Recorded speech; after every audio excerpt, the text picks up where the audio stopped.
Ciao a tutti da Mirko, oggi vediamo questa Demon OCCL, batterie e polimeri di litio ad alte prestazioni. Se volete acquistarla vi lascio il link in descrizione. Le lipo della serie Demon sono disponibili in una grande varietà di combinazioni tra mAh e numero di celle. Io ho scelto una 6S da 1300 mAh, che è il taglio ideale per un drone da 5 pollici. Vediamo subito peso e dimensioni. La larghezza è di 81 mm. L'altezza è di 38,6 mm. Lo spessore è di 38 mm.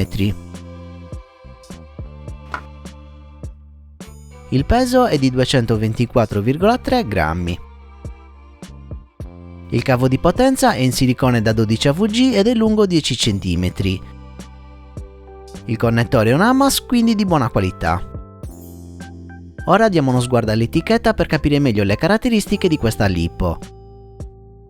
L'acronimo OCCL sta per ossigeno, cobalto, carbonio, lipo e stando a quanto afferma il produttore questa tecnologia aumenta notevolmente i C di scarica, infatti vengono dichiarati ben 200C.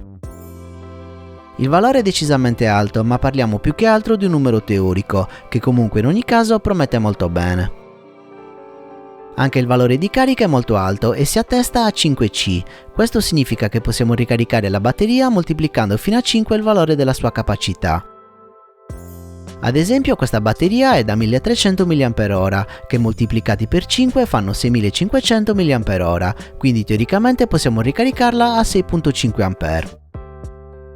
In generale però è una cosa che vi sconsiglio fare, perché è sempre meglio ricaricare le lipo a 1C, ma se vi capita una volta ogni tanto di aver particolarmente fretta, sappiate che potete farlo.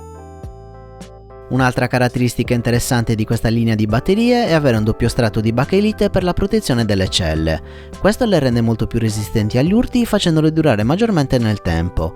Gli strati sono uno nella parte superiore e uno nella parte inferiore.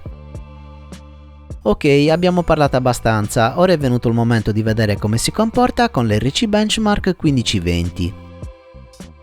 Per questo test userò un Emax Pulsar 2306 da 1700 kV, abbinato ad una V1S, che è una combinazione tipica per un 5 pollici a 6S. Per avere un metro di paragone eseguirò lo stesso test anche con una CNHL serie Black di quelle che uso di solito. Per entrambe le batterie farò prima 5 cicli di carica e scarica in modo da eseguire il test in condizioni ottimali.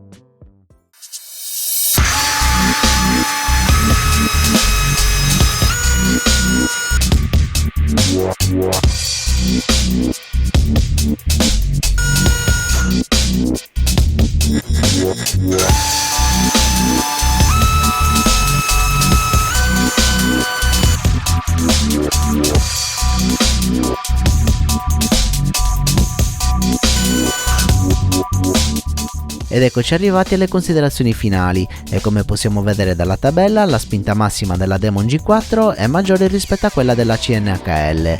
Abbiamo 1473 grammi della prima contro i 1372 della seconda. La spinta maggiore si attesta intorno al 7%, che potrebbe non sembrare tantissimo ma in volo si fa sentire. A questo punto non rimane che montarla su un drone e uscire per un test di volo.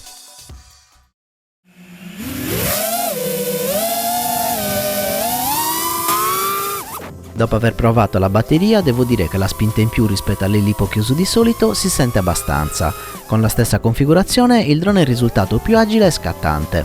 La Demon inoltre si è comportata molto bene e nonostante i vari punch che ho fatto all'atterraggio non era per niente calda. In conclusione consiglio queste batterie a chi cerca lipo ad alte prestazioni in modo da spingere al massimo il proprio drone da racing o freestyle.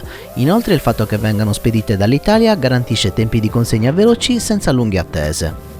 Per oggi è tutto, se il video vi è piaciuto lasciate un like, iscrivetevi e attivate la campanella. Per supportare il canale vi ricordo di acquistare sempre attraverso il link in descrizione o diventando miei patrons cliccando il link a fine video.